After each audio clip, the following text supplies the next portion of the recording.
प्रतिमा पूजा। पुराणों और धर्म ग्रंथों में 8 प्रकार की प्रतिमा पूजा का रहस्य बतलाया गया है।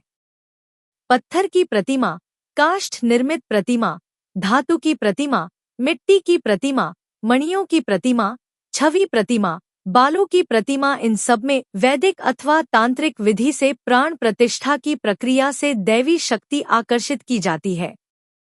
आपको ज्ञात होना चाहिए कि हम लोग प्रतिमा की पूजा नहीं करते। हम प्रतिमा बनाकर उसमें परमेश्वर की दिव्य शक्ति को आविर्भूत कर उस अचिंत्य दिव्य ऊर्जा की पूजा और स्तुति करते हैं। प्रतिमा वेदानुकूल अथवा तंत्रानुकूल बनने से तथा प्राण प्रतिष्ठा विधिपूर्वक होने से और पूजा आराधना विशेष रूप से होने तथा भक्तों में श्रद्धा विश्वास पूरा होने से प्रतिमा में दिव्य शक्ति का प्रादुर्भाव हो जाता है। इसी प्रकार पूजा और आराधना की शक्ति और भक्ति से शक्ति और ईश्वर शक्ति को प्रतिमा रूपी शक्ति आकर्षित करती है। इस प्रकार के आकर्षण से प्रतिमा में दैवी शक्ति स्वतः आविर्भूत होने लगती है। कालांतर में उनके चमत्कार स्वतः होने लगते हैं और लोगों की मनोकामनाएं भी पूर्ण होने लगती हैं। इससे यह सिद्ध होता है कि ईश्वर की दिव्य शक्ति को प्रतिमा में आकर्षित करके उस दिव्य चिन्मय शक्ति की पूजा करते हैं और इस प्रकार प्रतिमारूपी आंधार द्वारा परमेश्वर के सानिध्य में पहुंचकर हमें स्वास्थ्य, आयु, विद्या और शक्ति तथा आनंद प्राप्त होता है और अंत में हम परम गति को होते हैं उपलब्ध। देव तत्व। हमारे शास्त्रों में जिन देवी देवताओं के स्वरूप का वर्णन मिलता है वह कोई कवि की कल्पना नहीं है। समाधि को उपलब्ध योगीजन की जो अनुभूति है उस परमेश्वर की और उनके शक्ति को उस प्रगट प्रतिमा में देखने को मिलता है। रहस्य की बात तो यह है कि उन शक्तियों का प्रकृति के साथ कितना रहस्यमय और निकट का संबंध है। उसी के अनुसार ध्यानाकुल कर प्रतिमा का आविर्भाव हुआ है। ब्रह्मा, विष्णु और शिव की प्रतिमा बनाई जाती है उनके सृष्टि, स्थिति और प्रलय कार्य के अनुसार है। ये तीनों रूप उस निराकार परब्रह्म परमेश्वर के ही रूप है। परमेश्वर प्रकृति के रजोगुण के साथ मिलकर ब्रह्मरूप से संसार की सृष्टि करते हैं और सत्वगुण के साथ मिलकर विष्णु रूप से संसार में स्थित होकर पालन और संचालन करते हैं और तमोगुण के साथ मिलकर रुद्र रूप से संसार का प्रलय करते हैं। इन्हीं क्रियाओं के अनुसार ब्रह्मा, विष्णु और महेश की प्रतिमा बनी है। सृष्टिक्रम रजोगुण से संबंधित है। रजोगुण का वर्ण रक्त है, इसलिए ब्रह्मा का वर्ण रक्त माना गया है। कोई सृष्टि पहले अंतःकरण होती है और बाद में प्रगट रूप में होती है। अंतःकरण के मन, बुद्धि, चित्त और अहंकार ये 4 अंग हैं। इसलिए ब्रह्मा के 4 मुख हैं। बिना ज्ञान की सहायता से कर्म ठीक से नहीं हो सकता। कर्म में गलती हो सकती है। इसी कारण ज्ञान रूपिणी सरस्वती को हृदय में धारण कर ब्रह्मा ने सृष्टि को पूर्ण किया। योग में ज्ञान शक्ति का मूल नाभि को माना गया है। इसलिए परमेश्वर की नाभि से सृष्टिकर्ता ब्रह्मा की उत्पत्ति बतलाई गई है। विष्णु स्थिति के और शिव लय के देव माने गए हैं। स्थिति विश्व यौवन दशा है यानी वर्तमान। ब्रह्मा सृष्टि कर चुके हैं यानी अतीत है। लय यानी भविष्य गर्भ जिसकी उत्पत्ति नहीं हुई है। इसलिए ब्रह्मा का वर्ण रक्त यानी लाल है। विष्णु का वर्ण नील है। शिव का वर्ण श्याम है।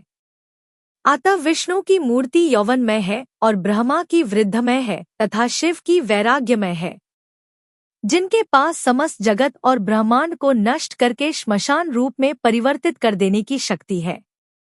इसलिए उनका स्थान पहाड़ और श्मशान है। इसलिए शिव को श्मशानवासी भी कहा जाता है।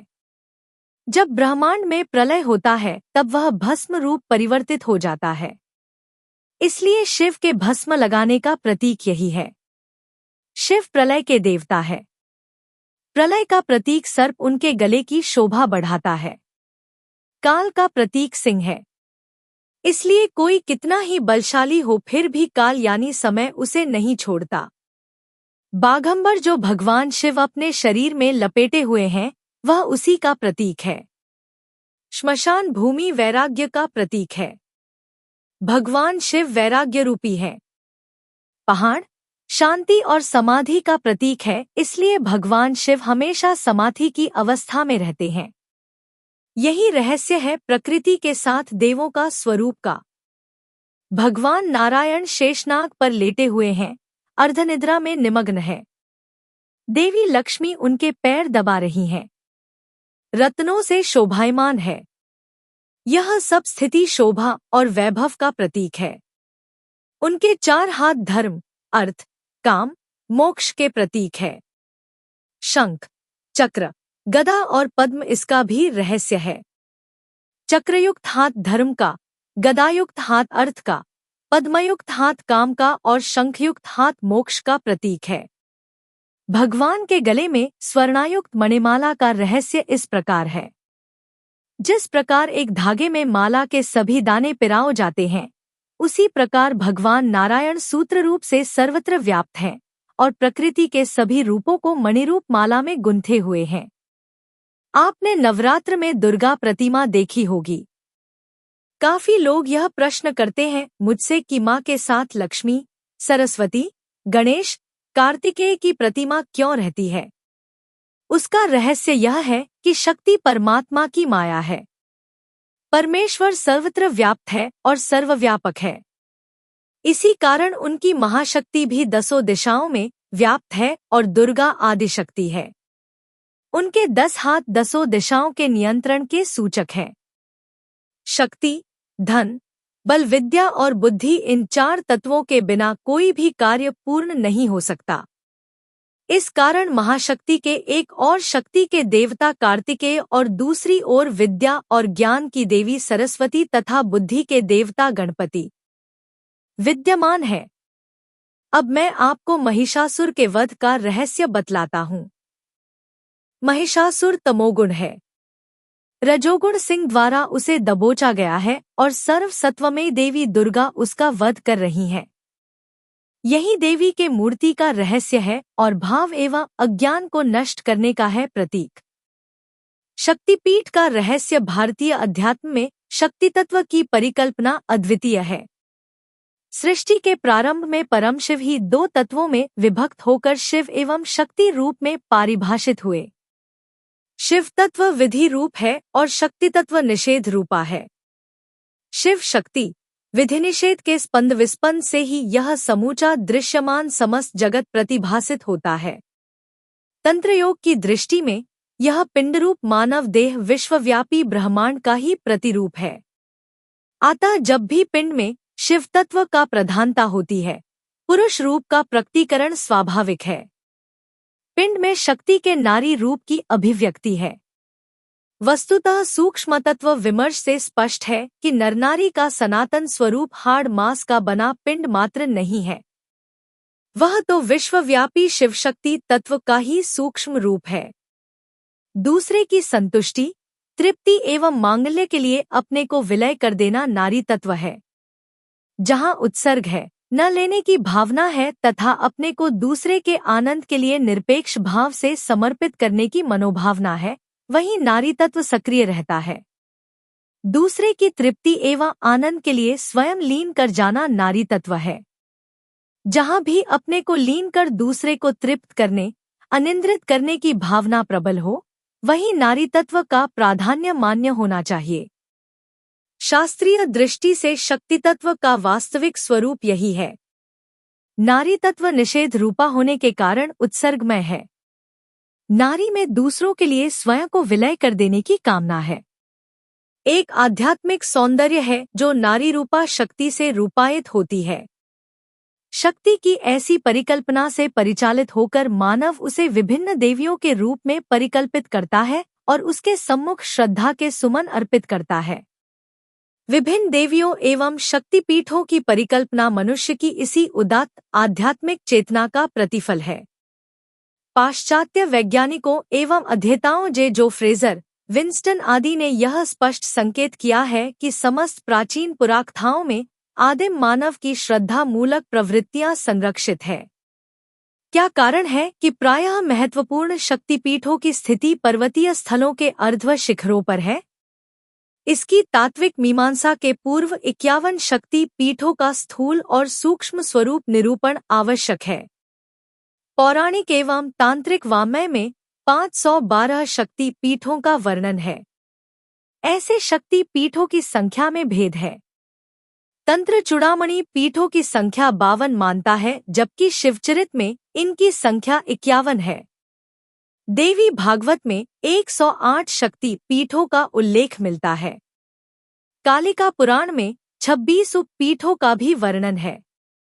जो भी हो, इतना सर्वमान्य है कि 51 मुख्य शक्तिपीठ है और इनकी स्थिति प्रायः पर्वतों के ऊपर ही है।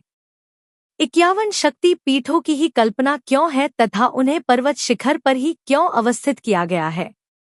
ये प्रश्न ऐसे हैं जो शक्तिपीठों की स्थिति के स्थूल लौकिक अर्थ के साथ ही उसकी तात्विक मीमांसा की ओर भी प्रेरित करते हैं। उक्त उद्धरणों को देखने से स्पष्ट होता है कि 51 शक्ति पीठों की परिकल्पना के पीछे 51 आभ्यंतर मातृकाओं का रहस्य है। 51 बाह्य मातृकाओं अर्थात 51 वर्णों अ से अ तक 16 स्वर एवं क से क्ष तक 34 व्यंजन तथा व जोड़ और ल के समन्वय से संभूत वर्ण है की स्थिति निश्चय ही भारतीय मनीषी की प्रज्ञा में रही होगी। 51 वर्ण मातृकाओं की कल्पना को व्यक्त अव्यक्त रूप में मानव शरीर के अंदर समाविष्ट है।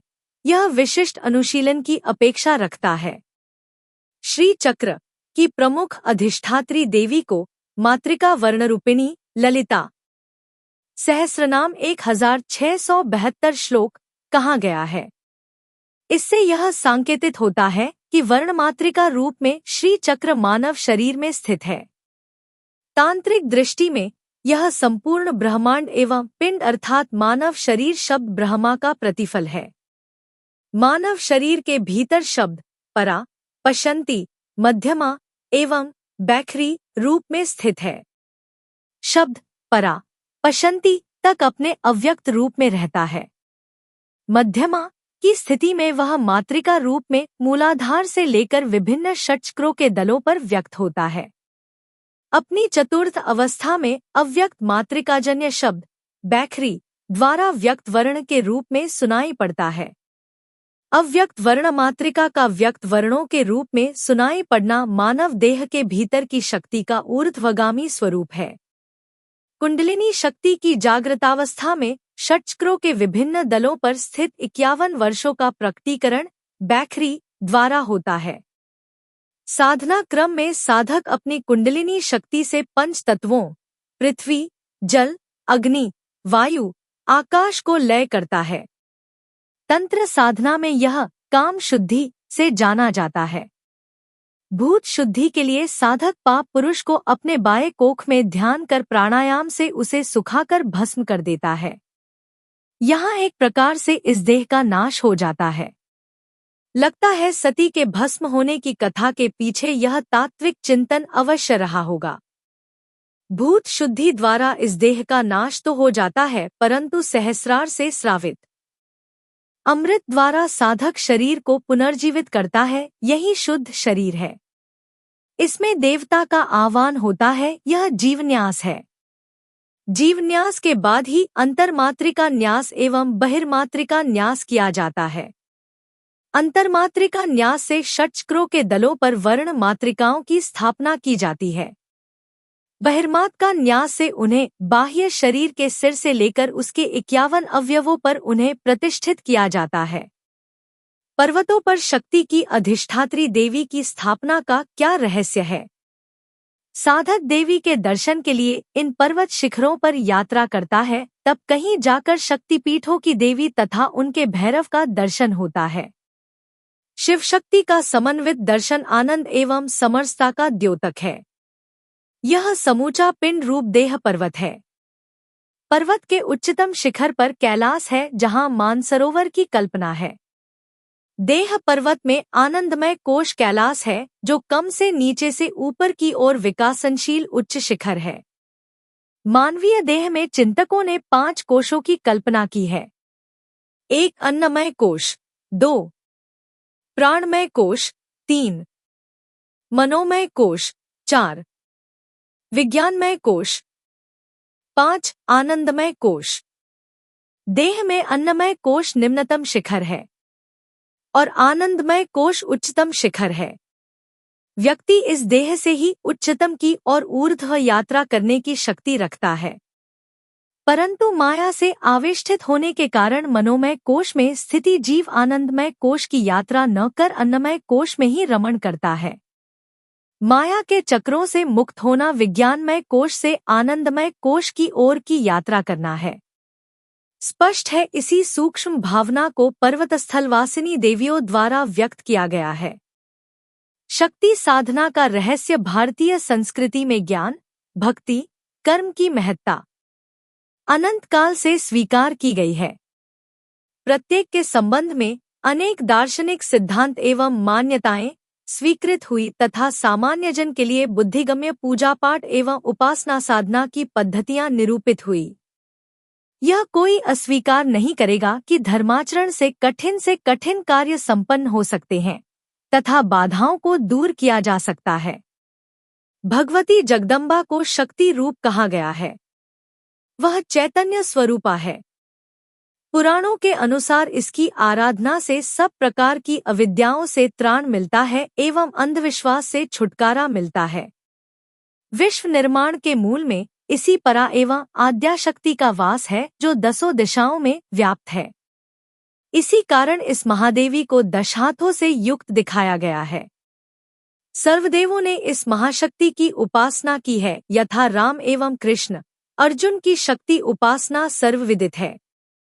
शक्ति की निष्ठापूर्वक उपासना एक अत्यंत सबल आध्यात्मिक मार्ग है जिससे सद्गुणों का प्रकाश एवं दुर्गुणों का विनाश होता है। शक्ति शक धातु से बना है जिसका तात्पर्य है बल, आधार, सामर्थ्य।